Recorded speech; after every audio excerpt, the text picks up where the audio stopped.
Hay que estar muy ciego para no ver los peligros y conectar esos peligros con unas apariciones, con unos mensajes marianos que han pasado casi inadvertidos. Las profecías que han sido dadas a Marie-France, como a Marie-Julie Jarrini, desde ese tiempo hasta hoy en día, todas se han cumplido con la exactitud de un reloj suizo. Anunciaba efectivamente que iba a haber una invasión que no iba a perdurar mucho tiempo. Y en aquella época ya la Virgen estaba diciendo allí que iba a haber una gran conflagración mundial, una tercera, que iba a provenir del este. Es decir, que viéndolo con los ojos de hoy, es como si lo vieras blanco y en botella, ¿no? Estamos viviendo en este tiempo, hombre, un nuevo Fátima, pero con consecuencias debido al desarrollo tecnológico de nuestra civilización, un nuevo Fátima cuyas consecuencias pueden ser infinitamente peor que las que han sido anunciadas en Fátima en 1917. La Virgen María, en el otro lado del planeta, en la nación de Japón, en un pueblito que se llama Akita, reveló un secreto. Ustedes cuando lo van a leer van a perder 10 grados de temperatura en 2 segundos, porque la profecía anunciada ya hace miedo. Estamos, me da la impresión, no sé qué opinarás tú, más cerca de Sodoma y de Gomorra. Una nueva sociedad después de este proceso de purificación que va a ser muy severo. Muy buenas noches, queridos amigos, hermanos de Refugio Zabala TV. Teníais muchísimos, valga la redundancia, muchísimas ganas de tener esta noche en el plató por primera vez, pero no por última, porque es un libro abierto, nunca mejor dicho, y ya os diré por qué y lo entenderéis, eh, de contar con una persona que ha investigado a fondo las apariciones marianas, que las conoce casi mejor que el pasillo de su casa y que tuvo además oportunidad de trabajar 8 años de su vida con uno de los mayores y más prestigiosos mariólogos del mundo, René Laurentin. Lo he dicho en español, él lo dirá mejor en francés. Y sin más preámbulos, yo creo que doy la bienvenida a Xavier Reyes Airal. Muy buenas noches, Xavier, ¿cómo estás? Muy buenas noches. Muy bien. ¿Cómo está usted, caballero? Bueno, la verdad que ya lo he dicho hace un momento, para nosotros es un privilegio contar contigo para que nos expliques muchas cosas que desconocemos o que tenemos difuminadas, ¿no? Que no acabamos de comprender bien. Y como hay tantas cosas de las que hablar, yo creo que podíamos empezar, si a ti te parece bien, por hablar de las apariciones de Tilí, muy desconocidas en España, sin ir más lejos, y al mismo tiempo muy importantes, ¿no? Porque la Virgen ahí dijo cosas relevantes, además para los tiempos actuales. Sin la menor duda. Sí, Tilly es un lugar de aparición que ha sido aprobado por su obispo local. Empezó al final del siglo XIX y terminó al empiezo del siglo XX, ¿no? Tilly es un pueblito, o sea, era un pueblito en el tiempo de la región del norte de Francia, de Normandía, de donde soy yo. Yo soy de la región del Calvados, yo nací en Caen y mi familia generalmente, de parte francesa, bueno, es principalmente de origen de Normandía.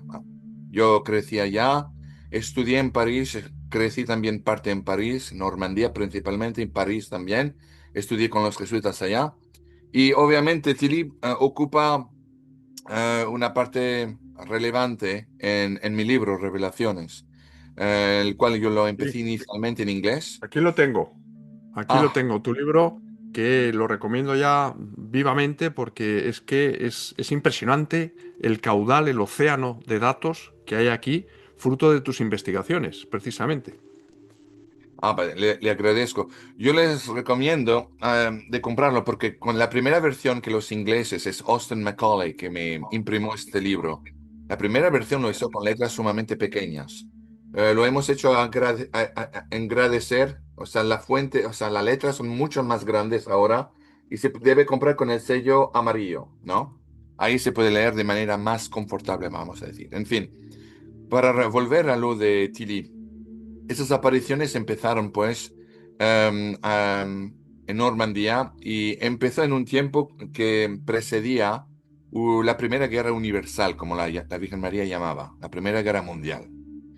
Y bueno, en ese momento, antes, bueno, antes Tilly, durante Tilly y mucho después Tilly, hubo las apariciones también y seguían las apariciones en un lugar no tan lejos de Normandía, en Bretaña, una región más al oeste de Normandía, de la Fraude, a través de la famosísima vidente y estigmatista Marie-Julie Jariny, ¿no?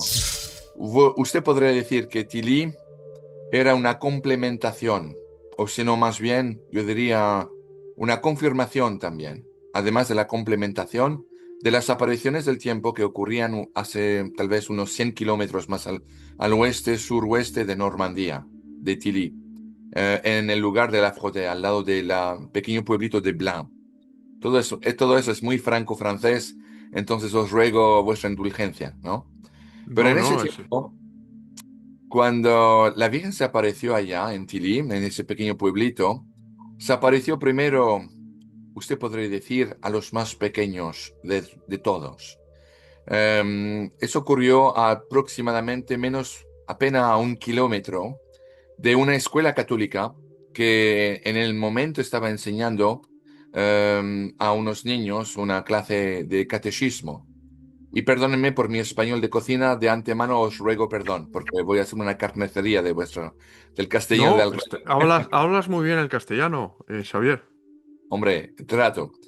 Pero en ese momento, las monjitas estaban enseñando a aproximadamente 30 pequeños niños y niñas sobre el catecismo, cuando de repente un niño que perdía la atención, mirando afuera por la ventana, miró llegar desde el cielo como una bola, una pelota de luz que estaba llegando del cielo encima de un pequeño árbol, encima de una propiedad de una familia que se llamaba Les Petits, los pequeños justamente.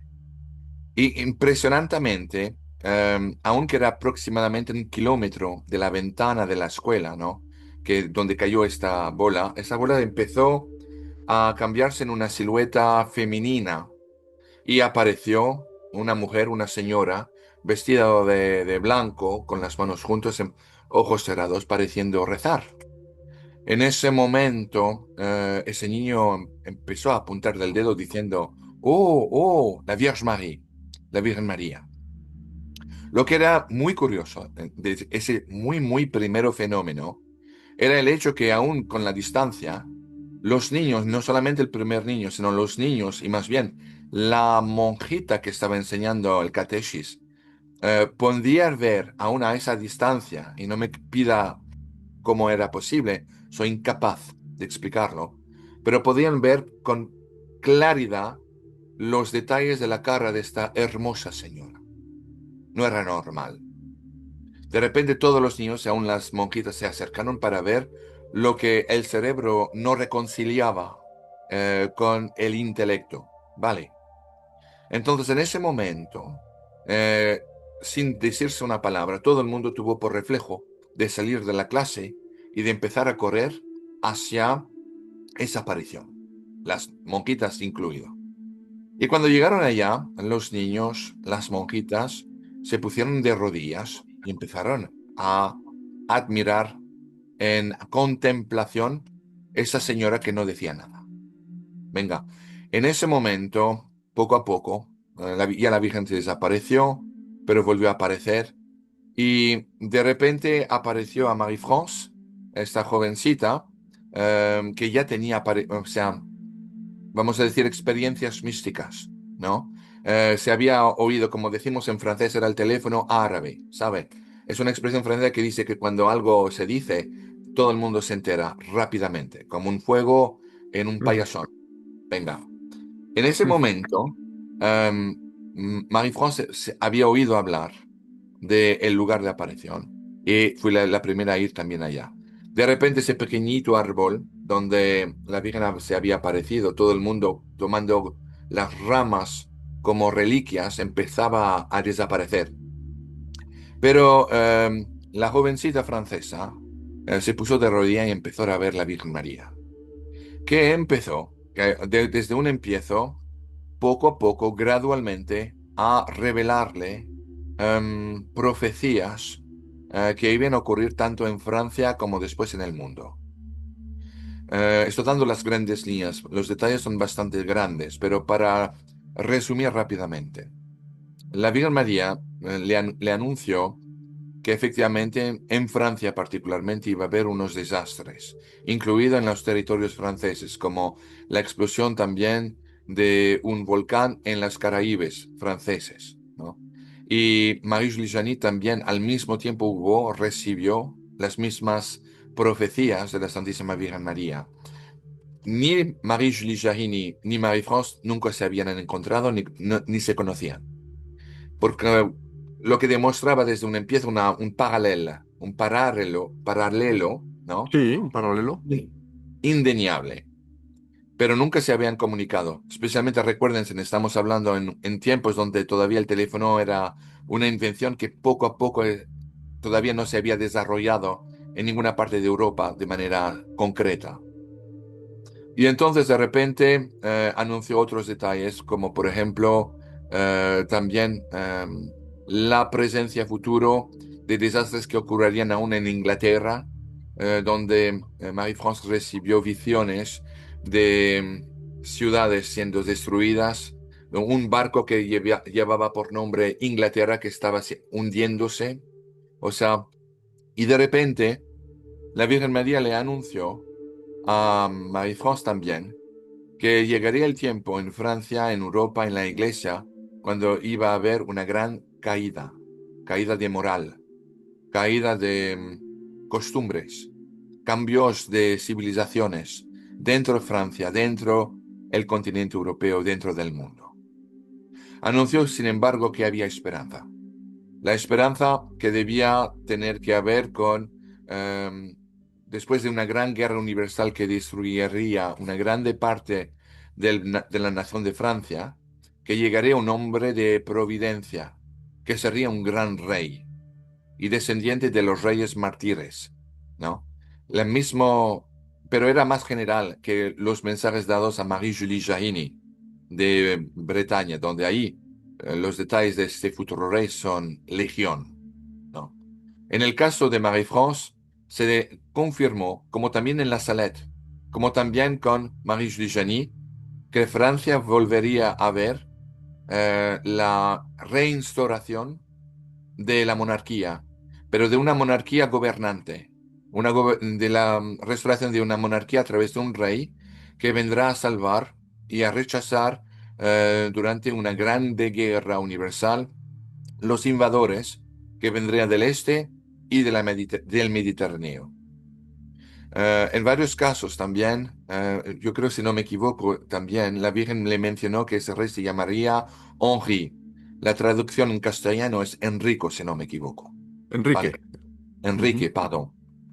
Em, por consiguiente, más y más, durante las apariciones, como en Lourdes, hubo una cantidad de doctores científicos que hicieron una cantidad industrial de pruebas, ¿no? Por ejemplo, con aiguilla, con llamas de fuego bajo su mentón, y doctores para ver cómo reactuaba con diferentes tipos de presión con la luz en los ojos, etcétera, etcétera. Lo que hemos visto en Medjugorje y en otros lugares también. Ujú. Pero de repente, durante esas pruebas, uno de esos científicos, acercándose de Marie-France, encontró en el reflejo de sus ojos una mujer vestida de blanco. Y enseguida, cuando se volvían de faz para ver en la dirección donde Marie-France hablaba o miraba, no podían ver absolutamente nada, sino espacio vacío.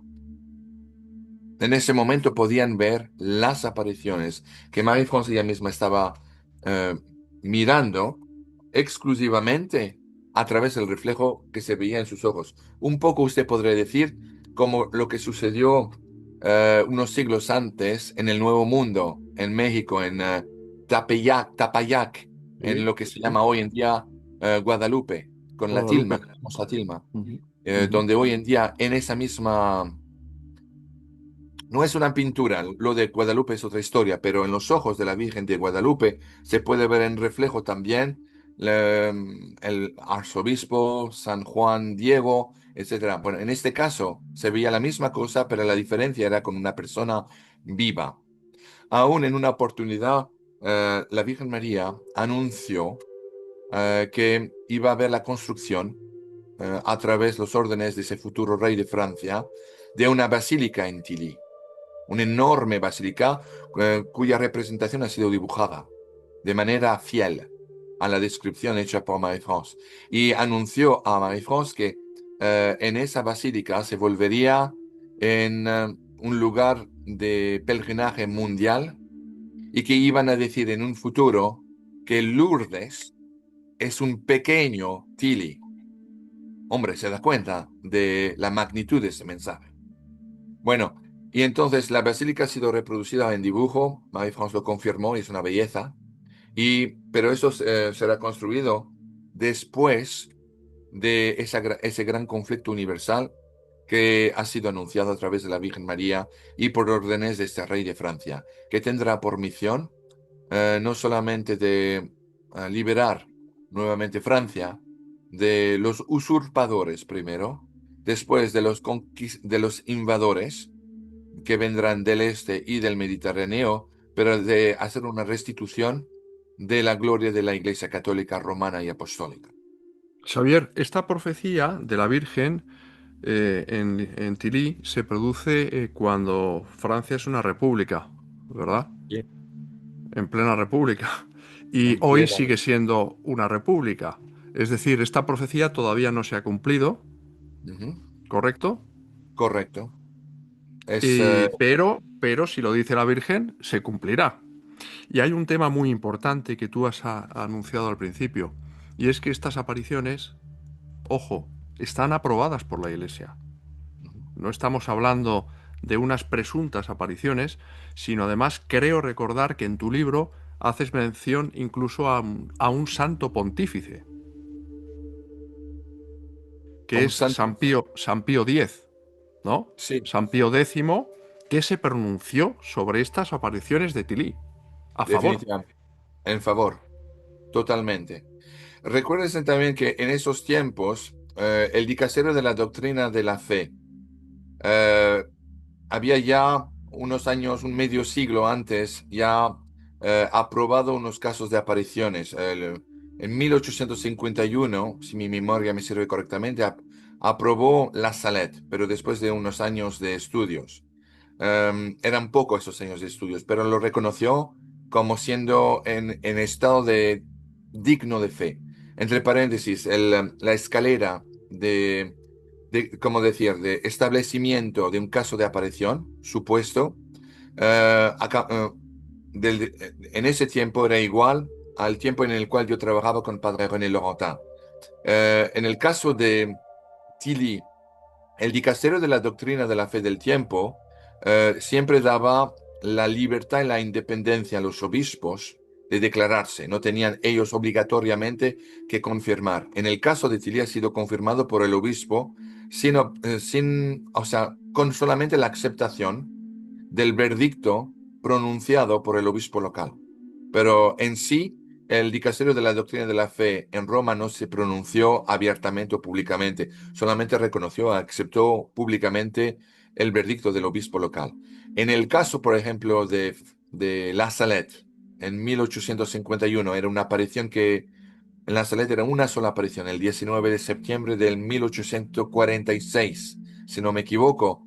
La iglesia se pronunció 5 años después, tanto a través del dicasterio de la doctrina de la fe que con el obispo de la ciudad de Grenoble, cuya jurisdicción estaba en efecto allá.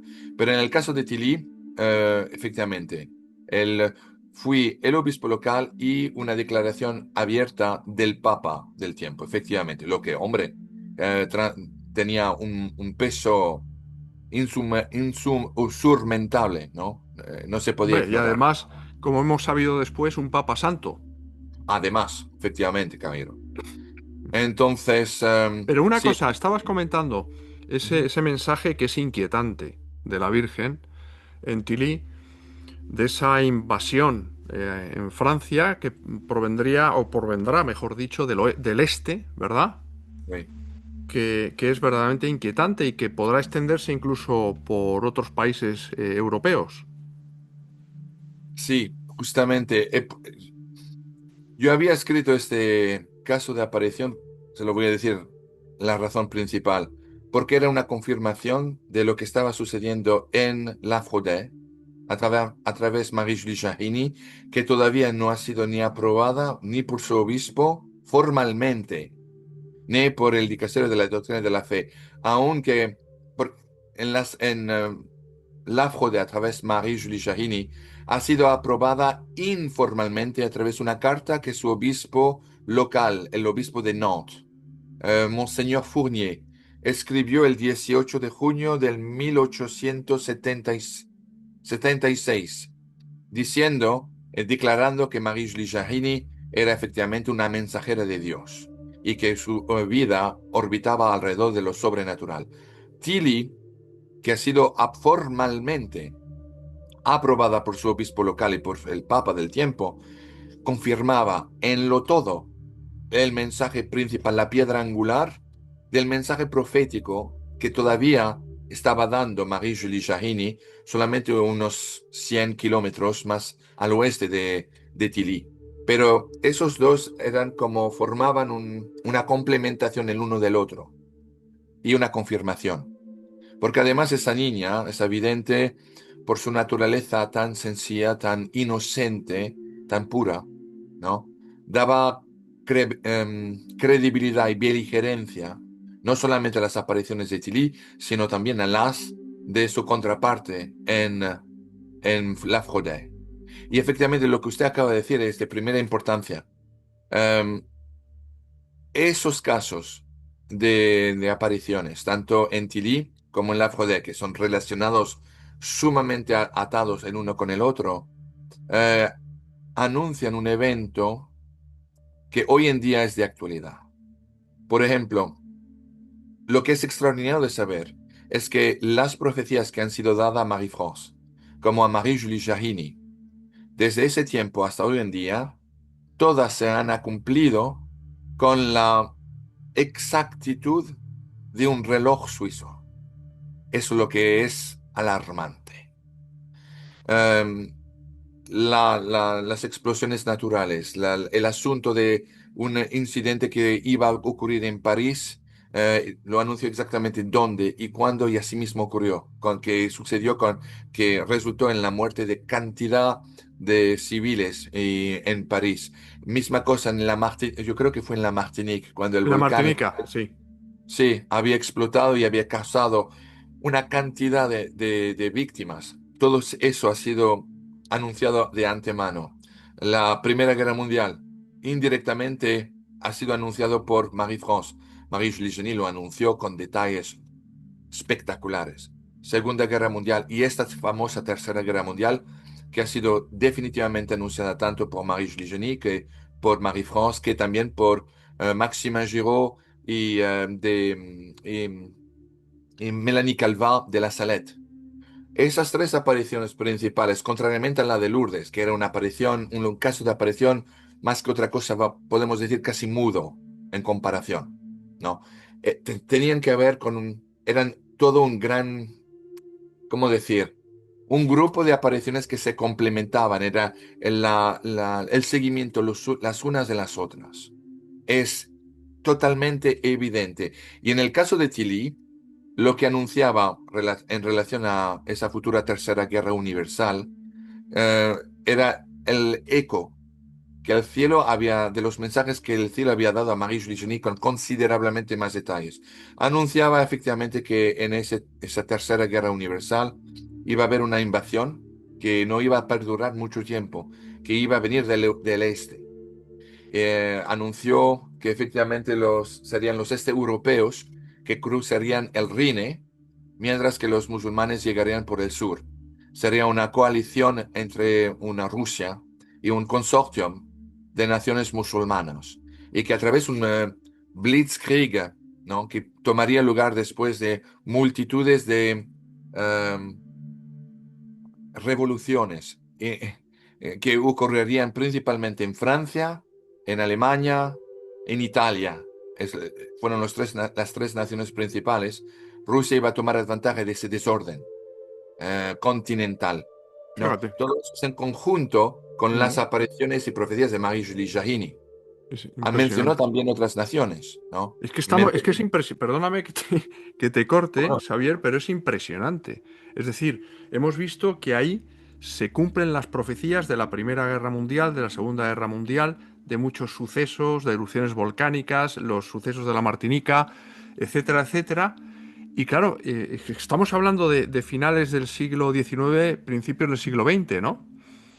Y en aquella época ya la Virgen estaba diciendo allí que iba a haber una gran conflagración mundial, una tercera, que iba a provenir del este. Es decir, que viéndolo con los ojos de hoy, es como si lo vieras blanco y en botella, ¿no? exactamente. Pero Y dices, pero luego hay también un tema muy interesante y muy recurrente en todas las apariciones, como tú sabes mucho mejor que yo, de la Virgen. Y es que ella pide penitencia voilà. y que ella pide conversión, un retorno de la humanidad a Dios, que eso a lo mejor se puede producir y podría a lo mejor alargar esas profecías. Totalmente. Eso es lo principal, yo diría. Mire, cuando yo trabajaba con el padre René Laurentin, él decía siempre una cosa, que la naturaleza misma de la profecía, hombre, es principalmente de ser cambiada. Es una admonición. Eso es la naturaleza de la profecía. Lo hemos visto en Nínive.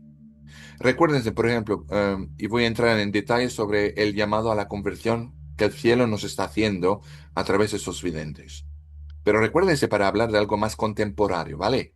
El asunto de Fátima.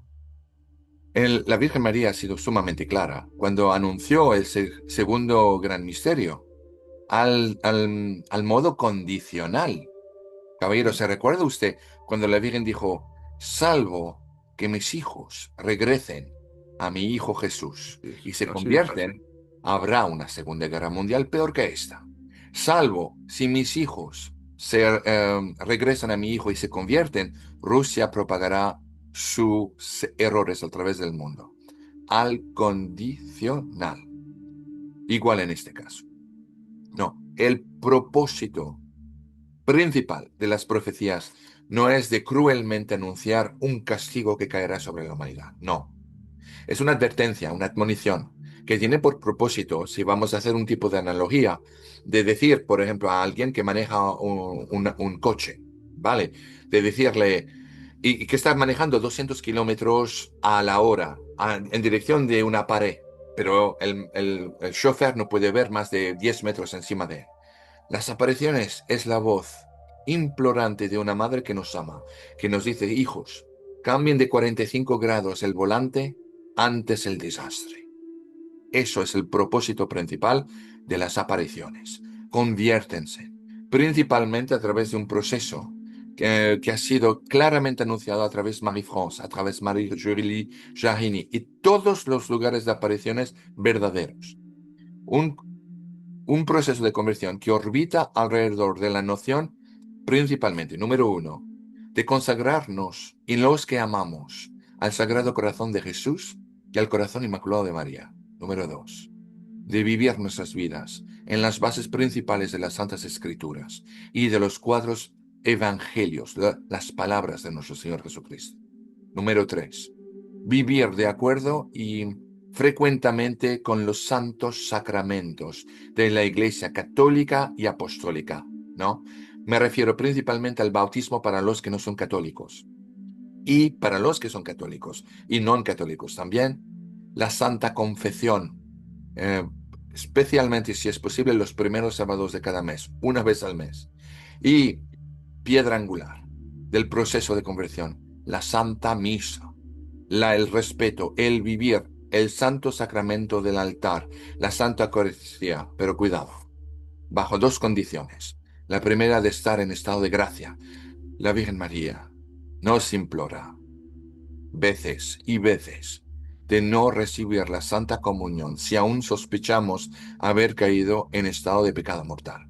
Nos implora con la voz de una madre que nos ama del fondo del corazón, de ir a confesarnos antes de recibir el cuerpo, la sangre, el alma y la divinidad de su divino Hijo Jesucristo a través de la Santa Comunión. Segunda condición, de estar en completa conciencia del hecho que no recibimos un símbolo de la última cena. Eso es heresía de creer eso. Pero de saber, no de creer, de saber que recibimos al momento de la Santa Comunión el mismo Cristo que nació de la Santísima Virgen María, el mismo Cristo que hizo los ciegos ver, los sordos oír, los muertos resucitar, el mismo Cristo que caminó sobre las aguas, el mismo Cristo que al tercer día resucitó él mismo. Esos son los cinco procesos, cinco etapas que el cielo nos suplica de adoptar como modo de vida para caminar adelante en nuestro camino de Damas, nuestra conversión. La Virgen María dijo claramente que esos procesos, estas etapas, es la piedra angular a la conversión a la cual el cielo nos está llamando, en particular en visto de los tiempos que estamos presentemente viviendo. Yo creo que usted estará de acuerdo conmigo, Yo caballero. totalmente suscribo cada palabra de la que has dicho, Xavier, pero claro, no deja de ser menos inquietante, aunque, ojo, la paz no hay que perderla nunca, ni la esperanza, los que Mm. confiamos en Dios. ¿Mm? Y como tú muy bien dices, frecuentar los sacramentos, empezando por la confesión y siguiendo por la Eucaristía, por este orden, ¿eh? No a la inversa. Pero también es cierto que ese volante, esa metáfora que tú has utilizado, esa imagen, es muy, muy certera, porque ese volante parece que sigue empeñado, fijo contra la pared, para estrellar el coche contra la pared. Es decir, a diferencia de Nínive, que tú has comentado hace un momento, estamos, me da la impresión, no sé qué opinarás tú, más cerca de Sodoma y de Gomorra. Sin la menor duda. Uno no necesita ser vidente para ver eso, ¿cierto?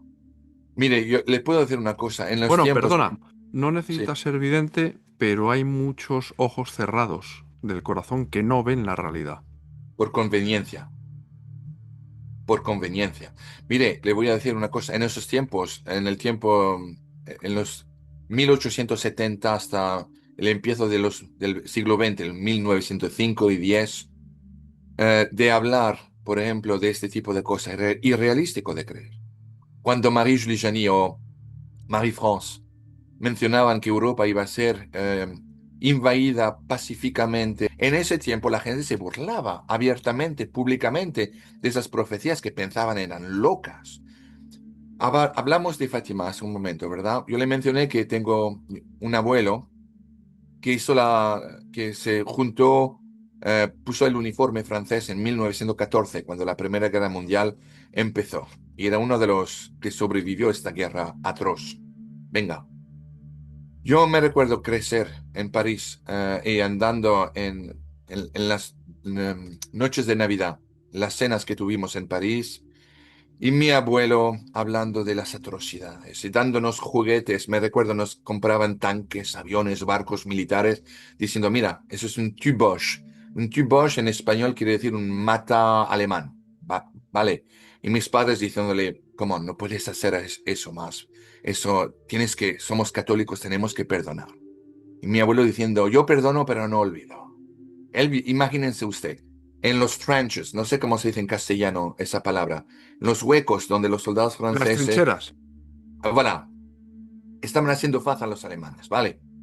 Mi abuelo, me recuerdo, nos había contado una historia en el cual desde París venían los periódicos, tal vez una semana, 10 días tarde, y leían por primera vez las apariciones de esos tres pastorcitos de ese país que estaba a más de 1000 kilómetros del frente, en Portugal, un pequeño pueblito oscuro que se llamaba Fátima, un nombre musulmano además, hablando de estas apariciones y los soldados franceses, imagínense eso, en el medio de la noche, con fuegos encendidos para tener un poco de luz, fumando cigarrillos y bebiendo un poco de vino de Borgoña, ¿no?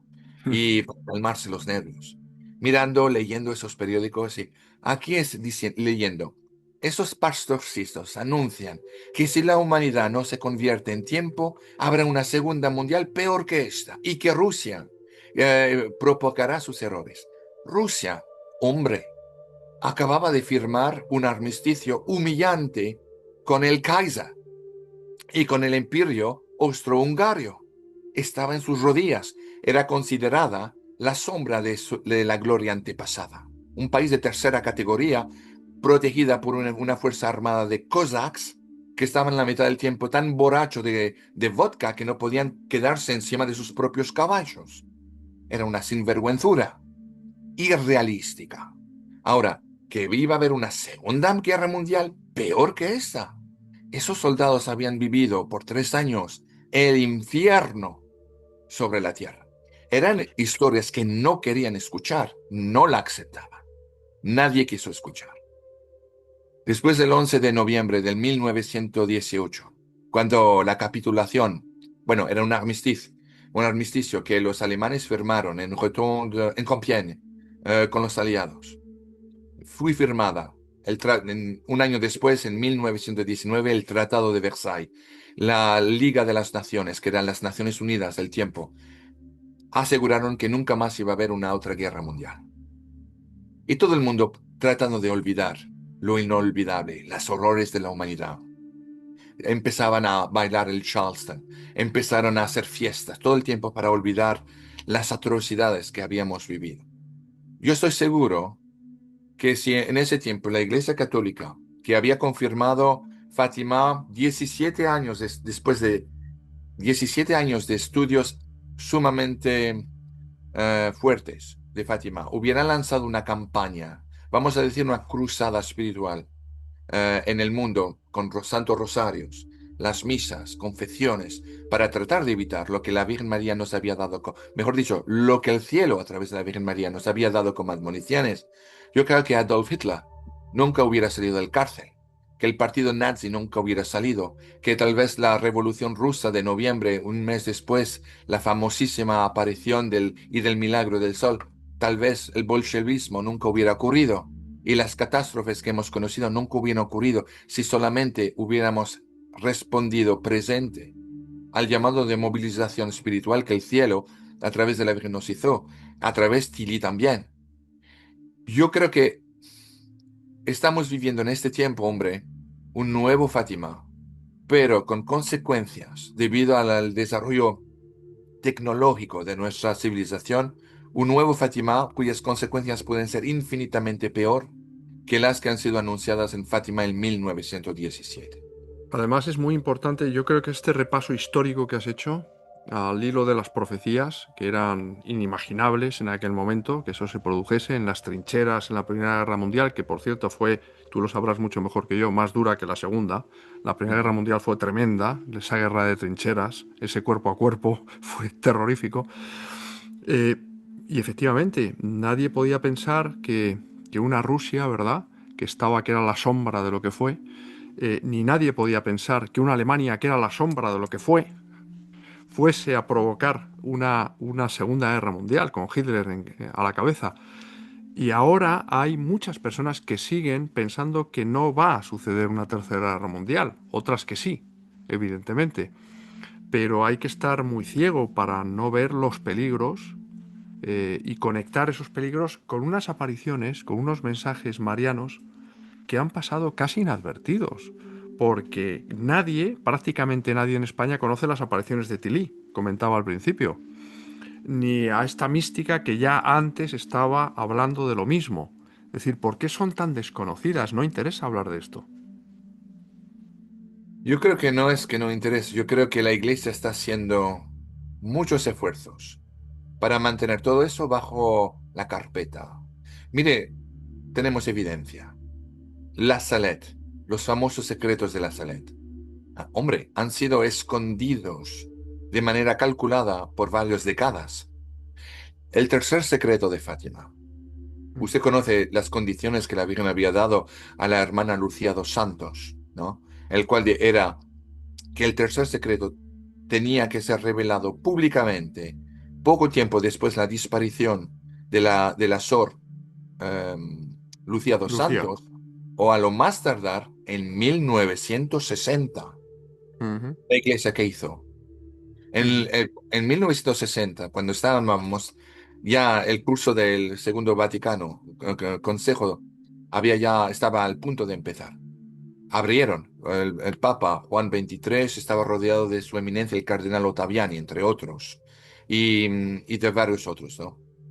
Hubo dos sobres en Fátima. Espero que tendremos la oportunidad de hablar de este caso también. Bueno, cuando abrió el sobre, que tenía que ver no con la visión, sino con el mensaje que acompañaba la visión, exactamente como el primero y segundo secreto.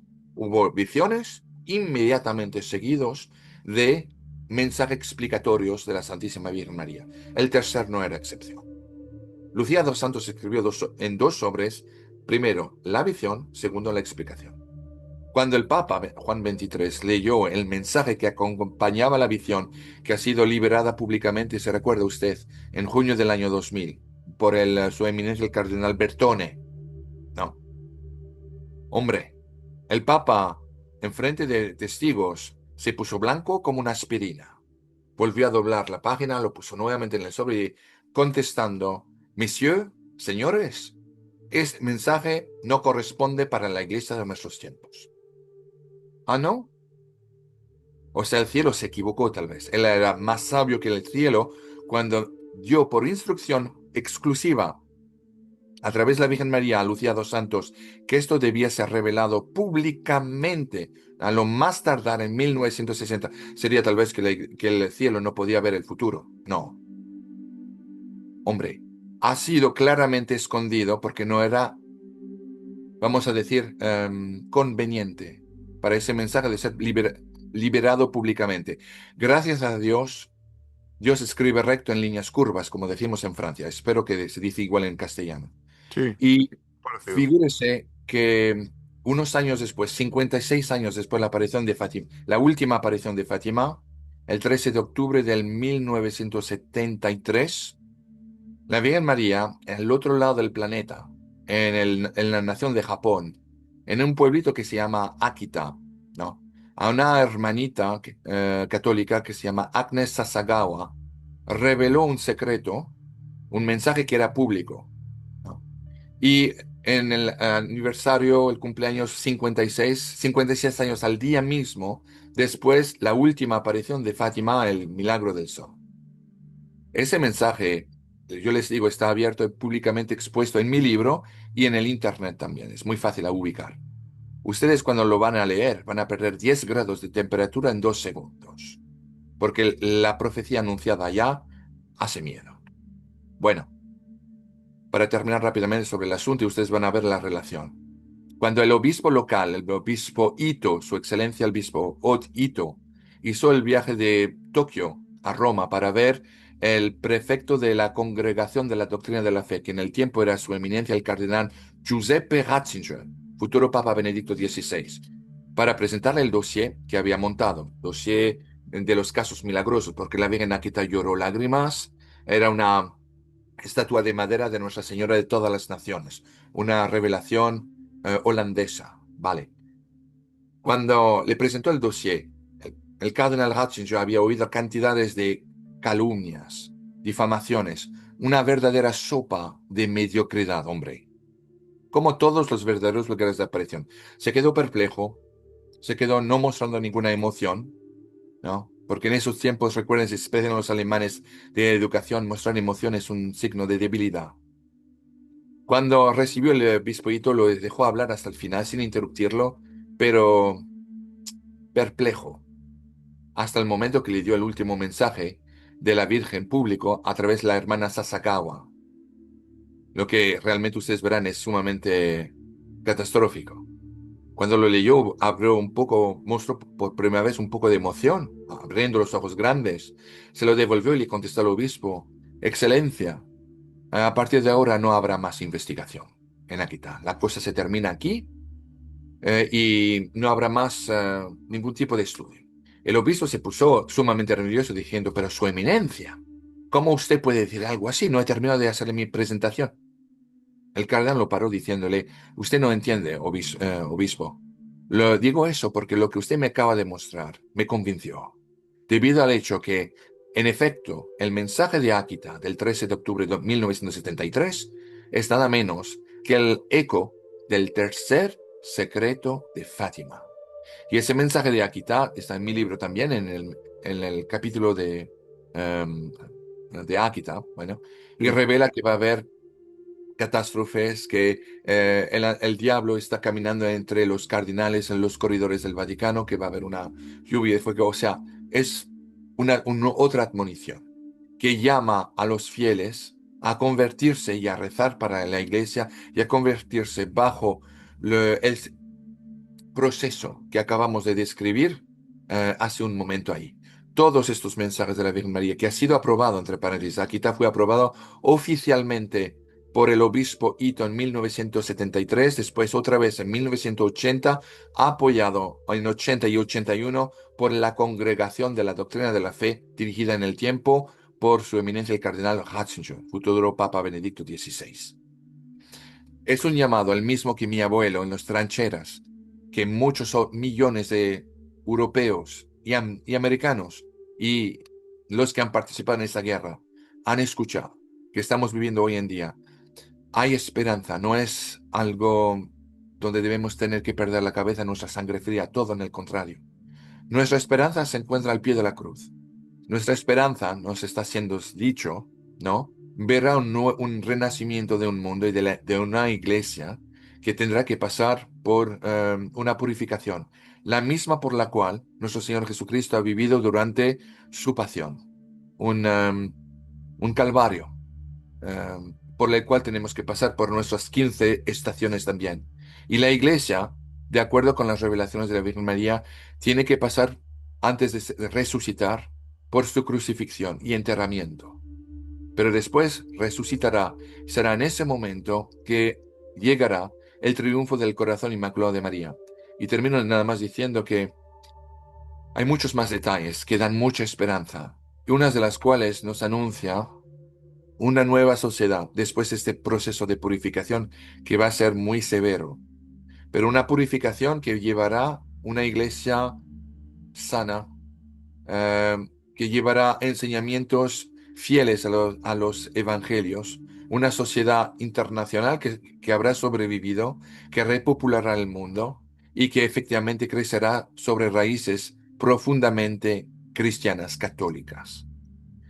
Los detalles son tantos y yo me dedico estos últimos casi 3 años ahora a propagarlos en los modos que puedo y espero, al riesgo de parecer mal educado, que usted tendrá la amabilidad de volverme a invitarme para poder discutir eso más en Por detalle. favor, Xavier, yo te agradezco infinitamente y no solo yo, sino sobre todo nuestros familiares del refugio, ¿no? Para estos tiempos convulsos que tú estás describiendo, ¿no? Y en ese sentido es muy importante abrir los ojos del alma a la realidad y aferrarnos a lo que tú dices, ¿no? A la esperanza, a los sacramentos, a la conversión en definitiva que es de todos los días y sobre todo pues ayudar a los demás, ayudar a tantas personas que están por ignorancia, muchas de ellas, ¿no? Que no saben, que están perdidas, pero que al mismo tiempo, sin darse incluso cuenta, necesitan a Dios. Porque sin Dios, tú y yo lo sabemos muy bien, es imposible ser feliz de verdad, aun teniéndolo todo materialmente. Yo te agradezco de verdad y te aseguro, y te emplazo aquí además, para que hacer más programas contigo, porque eres, como decía al principio, un libro abierto. Y aprovecho también para recomendar a todos nuestros seguidores este libro, Revelaciones. Aquí lo tenéis todo, todo lo que tenéis que saber para abrir bien los ojos, para estar preparados. Ojo, para no perder la paz ni la esperanza, que eso no viene de Dios, para saber vivir el aquí y el ahora y dar gracias a Dios por todos los instantes de vida que nos concede. Decirte, Xavier, que contamos contigo muy pronto para otro programa. Hablaremos de la Saleta, aunque tú ya lo has apuntado. Dedicaremos otro programa a Fátima. En fin, esto va a ser un periplo por las apariciones marianas dirigidos por tu sabia sapiencia, valga la redundancia. Y deciros a vosotros, queridos amigos, que os espero el próximo jueves a esta misma hora, 10:30 de la noche, en este vuestro refugio para tiempos convulsos. Que Dios os bendiga a todos.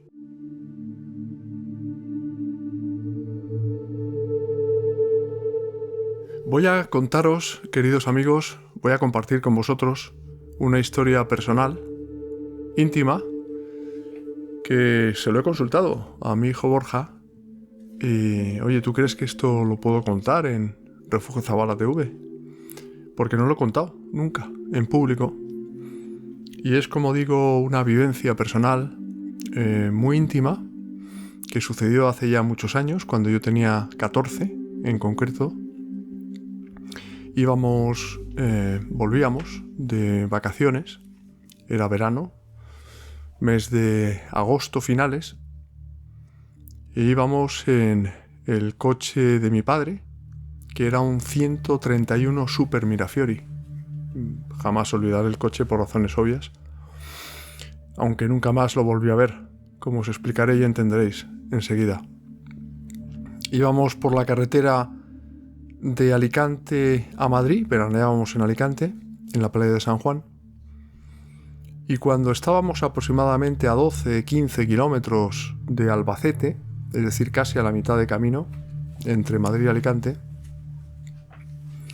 íbamos a 140 más o menos. Yo iba delante en el asiento del copiloto y dos hermanos míos iban detrás. Y de repente mi padre acababa de hacer un adelantamiento y entonces la carretera era de doble sentido, no había autovía ni autopista. Y de repente, como digo, se rompió la dirección del coche. Es en esos instantes cuando reparas en que te vas al otro mundo. Tenía yo, insisto, 14 años entonces. Miré a mi padre de modo muy fugaz. Le vi con la mano derecha empuñando el rosario, sujetando el volante con las dos manos, pero rezando el rosario. Iba rezándolo él, solo. Y a partir de ahí recuerdo esos 3-4 segundos, no más, durante los cuales pues tuve un pensamiento fugaz y vi que me iba a morir, que nos íbamos a morir. El coche salió despedido por la carretera, por un desnivel que había, empezó a dar vueltas de campana, no sé las vueltas de campana que dio, el caso es que quedó con las ruedas hacia arriba hecho un acordeón. Fijaos que el asiento trasero, donde iban sentados dos hermanos míos, se encontró luego a 20 metros del coche. ¿Cómo sería el accidente de aparatoso que pararon numerosos coches?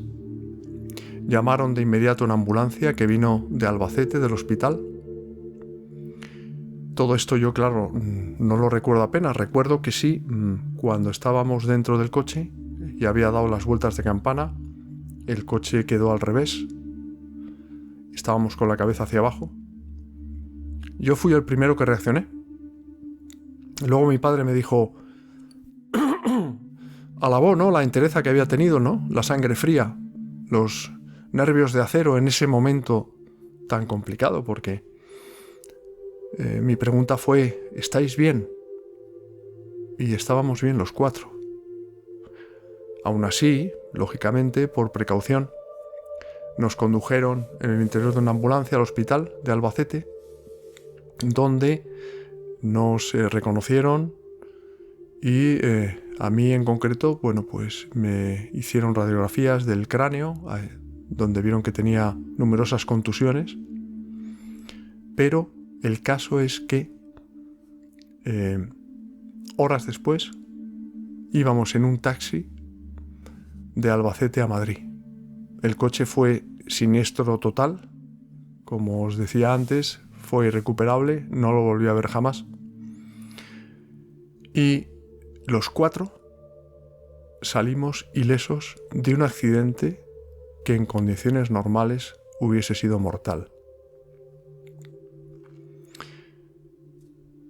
Mi padre iba rezando el rosario y yo estoy convencido de que fue la Virgen María la que nos dio otra oportunidad a cada uno de nosotros para que siguiésemos nuestras vidas que Dios había pergeñado. Y recuerdo un comentario que me hizo mi padre que me dejó perplejo, ¿no? Yo tenía 14 años, insisto. Me dijo, José María, el Señor no ha querido llevarme porque no era mi hora. Va remontando ya lo que iba a suceder muy pocos años después, cuando él ofreció su vida por Juan Pablo II con motivo del atentado del turco Ali Akka en la plaza de San Pedro el 13 de mayo de 1981. Nosotros en la familia, esto sí lo he contado en alguna ocasión, no sabíamos absolutamente nada de que nuestro padre había ofrecido su vida porque Juan Pablo II tuviese una vida larga, o un pontificado, mejor dicho, claro que iba unido a su vida, largo y fructífero, como así fue. El caso es que cuando llegamos, esta vez sí llegamos de Alicante a Madrid, después del verano, vimos que había tenido la sangre fría de escribir de su propio, con su puño y letra, su propia esquela, sabiendo que iba a morir. Había dejado en un secreter bajo llave a mi madre, todas las instrucciones, que si la póliza del seguro, que si la cuenta corriente, y nos quedamos admirados cuando vimos que había tenido la sangre fría de escribir de su puño y letra su propia esquela sabiendo que iba a morir. Decía su epitafio, él mismo lo escribió. Hizo siempre la voluntad de Dios, o mejor dicho, luchó por hacer siempre la voluntad de Dios. Pocas lágrimas y mucha oración que falta le hacen. Es decir, mi padre, que según algunas personas que le conocieron muy bien era un místico, le había revelado, eso sí, a su director espiritual, don Cristino Solance, que iba a ofrecer su vida por Juan Pablo II, hasta el punto de que él, que fue quien celebró el funeral de mi padre, se lo comentó a mi madre, y fue cuando mi madre se enteró de eso. Se enfadó humanamente, lógicamente, porque decía, ¿cómo es posible que no me haya dicho nada, ¿no? Pero luego lo entendió. El Papa lo supo, escribió una carta a mi madre y un rosario bendecido por él. Y quería contaros esto porque cuando uno está cerca de Dios, como era el caso de mi padre, en aquellos momentos, volcado totalmente, aceptando la voluntad de Dios, le gustase o no, pues el Señor le da luces, ¿no?, para entender que su momento no ha llegado y que bueno, pues que será cuando Dios quiera, nunca mejor dicho, como así fue. Quería compartir con vosotros esta anécdota personal que creo que os puede servir a algunos o a muchos de vosotros para aplicarla en vuestras vidas. A mí, desde luego, me ha servido, ha sido una soberana lección que recuerdo todavía hoy y que intento, pues, luchar, como decía, escribía mi padre, mejor dicho, por hacer la voluntad de Dios, aunque muchas veces no lo consiga. Para eso está el confesionario. Bueno, amigos, pues os espero pronto con otro vídeo en este vuestro refugio para tiempos convulsos. Que Dios os bendiga a todos.